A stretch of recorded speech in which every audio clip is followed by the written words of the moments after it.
अस्सलाम वालेकुम। हमने कुछ ट्रिग्नोमेट्री बेसिक पढ़ी थी, उससे आगे कुछ बात करते हैं कि हमें ये तो मालूम हो गया कि हम वैल्यूज़ कैसे निकालें। ठीक है, लेट सपोज साइन 30, 45 और 60, कोस की, टेन की, हर चीज़ की वैल्यू हमें आ रही है। ठीक है, पर हमें सिर्फ 90 तक आ रही है, उसके आगे क्या है। ठीक है, लेट सपोज अगर हमें कहा जा रहा है कि कोस 120 डिग्री क्या होगी, तो हम किस तरीके से निकालेंगे। कोस 120 डिग्री क्या होगी तो हम किस तरीके से निकालेंगे, या वैल्यू क्या बनेगी, तो हम इस तरीके से समझते हैं कि कुछ यूँ वैल्यूज़ होती हैं, जैसे कि यहाँ पर तो हमें पता है 0 डिग्री होता है, यहाँ पर 90 डिग्री, यहाँ पर 180 डिग्री और यहाँ पर 270 डिग्री। फिर वापस अगर घूम के आ जाता है तो फिर आता है 360 डिग्री। मतलब ये हर क्वाड्रेंट, इसको बोलते हैं क्वाड्रेंट। ये हमारा है फर्स्ट क्वाड्रेंट, ठीक है, ये हमारा सेकंड क्वाड्रेंट कहलाता है, ये हमारा थर्ड क्वाड्रेंट कहलाता है और ये होता है हमारा फोर्थ क्वाड्रेंट।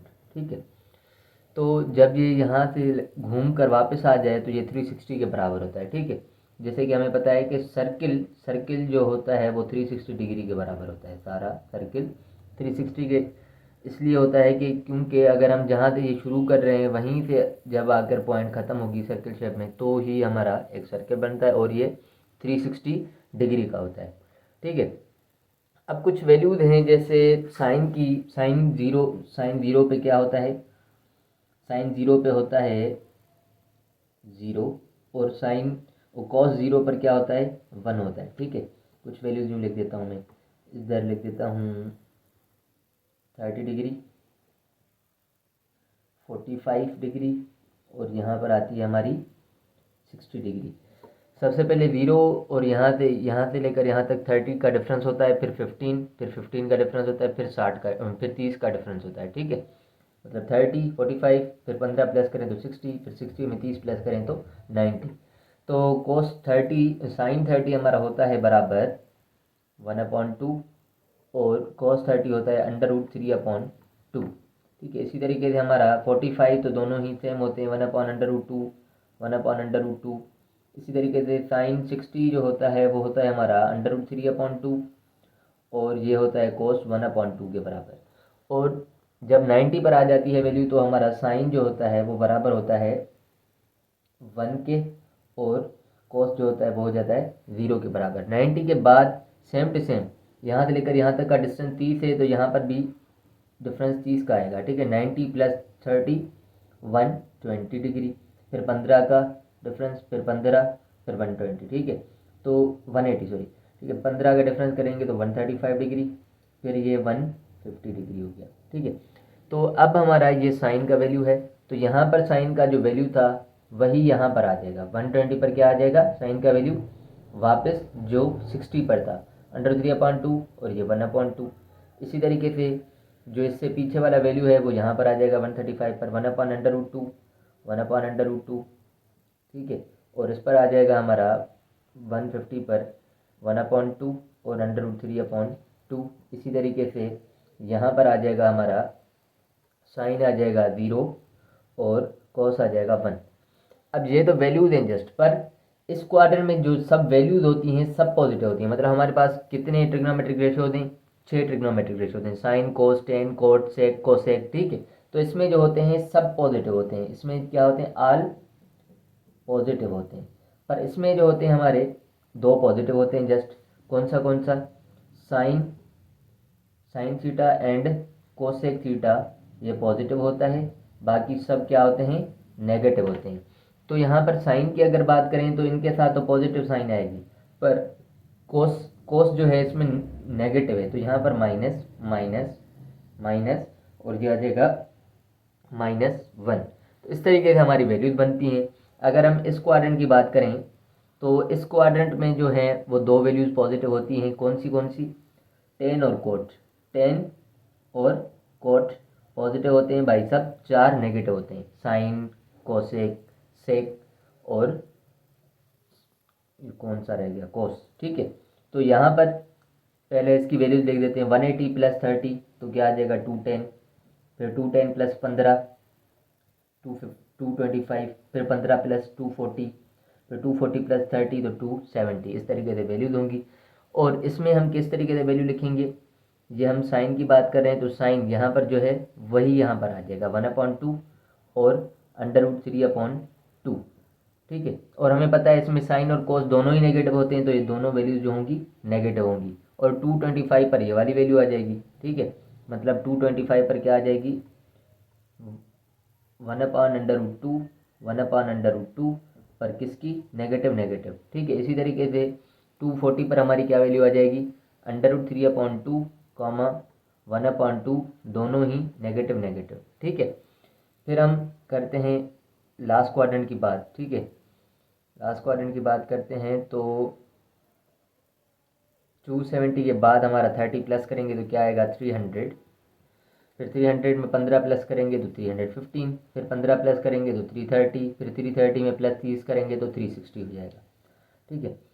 और यहाँ पर साइन वापस फिर यही वैल्यू देंगे, ये आएगी ये आएगी ये आएगी। यहाँ पर हम लिखेंगे √3/2, √3/2, 1/2। पर इसमें हमारे कौन से पॉजिटिव होते हैं, बाकी दो ही रह गए हैं, टेन और कोट इसमें आ गया, साइन और कोसेक इसमें आ गया, इसमें रह गया बाकी कोस थीटा और सेक थीटा, ठीक है। ये हमारे दोनों ही पॉजिटिव रहेंगे। तो कोस कोस तो हमारा पॉजिटिव रहेगा, पर साइन हमारी इसमें नेगेटिव आ जाएगी। फिर यहाँ पर 1/√2 और 1/√2 आ गया, पर ये हमारा नेगेटिव और ये पॉजिटिव रहेगा। इसी तरीके से फिर हमारी ये वैल्यू है 1/2 √3/2, 1/2 माइनस का और √3/2 प्लस का।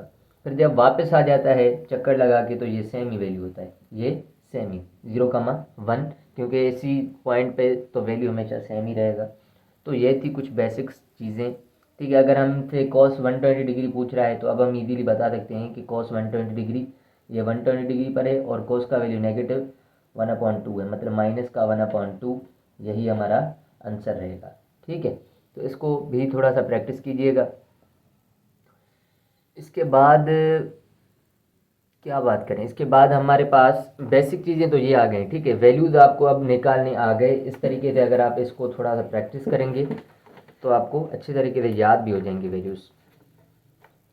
लास्ट टाइम हमने बात की थी पैथागोरस थ्योरम के बारे में और एक कोई एग्जाम्पल लिया था हमने, ठीक है, कि डिग्री अगर हमें मालूम कर वो साइड्स अगर मालूम करनी हो तो किस तरीके से करेंगे।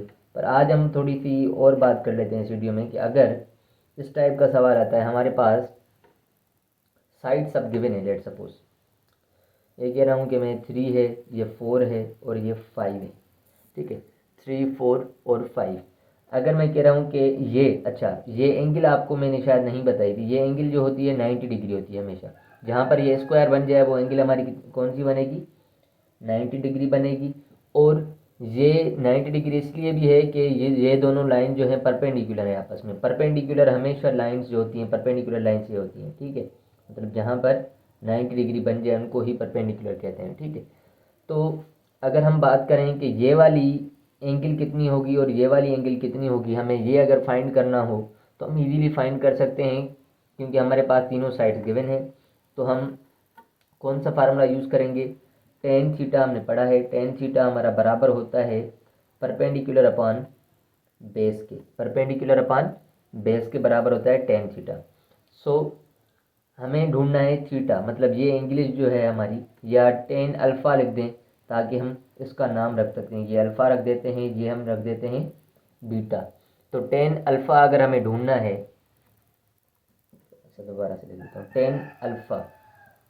टेन अल्फ़ा अगर ढूंढना है परपेंडिकुलर अपॉन बेस है हमारे पास, तो टेन हम यहाँ पर ले आएंगे 10, तो ये 10 हो जाता है इनवर्स, यहाँ पर रहेगा अल्फ़ा, बाकी परपेंडिकुलर अपॉन बेस हमारा सेम। तो परपेंडिकुलर इसमें कौन सा है, इस एंगल से देखेंगे तो इससे सामने वाली साइड, इस एंगल के सामने वाली साइड जो होगी वो हमेशा परपेंडिकुलर बनेगी, तो ये 4 है। और बेस हमारा कौन सा है, 3 रहेगा, ठीक है। बेस इसके साथ ही जो होगी साइड वो होगा हमारा बेस। तो 4/3, 10 इनवर्स 4/3 है हमारे पास। ये आप कैलकुलेट कर सकते हैं कैलकुलेटर से, ठीक है। तो हम निकालते हैं टेन इनवर्स ये वाला ऑप्शन है हमारे पास 4/3। तो 4 डिवाइडेड बाय 3 ब्रैकेट ओवर, तो हमारे पास आ रहा है 53.10 तो अल्फ़ा जो एंगल हमारे पास आ रही है वो आ रही है 53.13, ठीक है, डिग्री। उसके अलावा अगर हम बात करें कि हमें ये बीटा अगर ढूंढनी है तो हम ये किस तरीके से ढूंढेंगे, सेम ही तरीका है। Tan beta is equals to, tan तो हमें पता है परपेंडिकुलर अपॉन बेस के ही बराबर होता है, और हमें निकालनी है बीटा, तो बीटा यहीं पर रखते हैं, टेन इनवर्स इस तरफ लेकर आएंगे और ये हो जाएगा परपेंडिकुलर अपॉन बेस। तो हमें इसमें परपेंडिकुलर बीटा वाला इस एंगल का परपेंडिकुलर कौन सा होगा, इसके सामने वाला, ठीक है, तो 3 है। तो इसमें जो परपेंडिकुलर है हमारा कौन सा है, 3, टेन इनवर्स, और ये बीटा ये है 3, और बेस इसमें क्या है, ये है 4, ठीक है। तो 3/4 जस्ट हम करेंगे, 3/4, तो टेन इनवर्स 3 डिवाइडेड बाय 4, तो हमारे पास आ गया 36.86। तो बीटा हमारे पास जो एंगल आ रही है वो 36.86 आ रही है, ठीक है। अच्छा, और एक मैं बात बताऊं कि जो ट्राइंगल होता है ना उसकी सारी एंगल्स अगर आपस में हम सम करेंगे ना तो वो 180 डिग्री के बराबर होती हैं। मतलब alpha plus beta plus gamma, इसको गामा मान लें, ठीक है।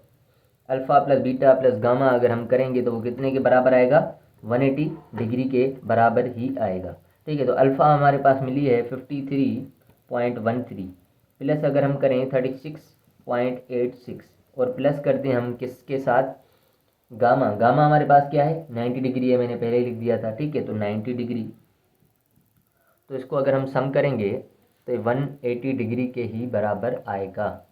तो हम लिखते हैं 53.13 प्लस 36.86 प्लस 90 डिग्री, तो यहाँ पर क्या आ रहा है 179.99, क्योंकि हमने ये सारी वैल्यूज़ नहीं ली थी, पॉइंट के बाद बहुत सारी वैल्यूज़ आई थी, वो हमने नहीं ली थी, इसलिए हमारे पास अप्रोक्सीमेटली 179.99 आ रहा है, ठीक है, 179.99।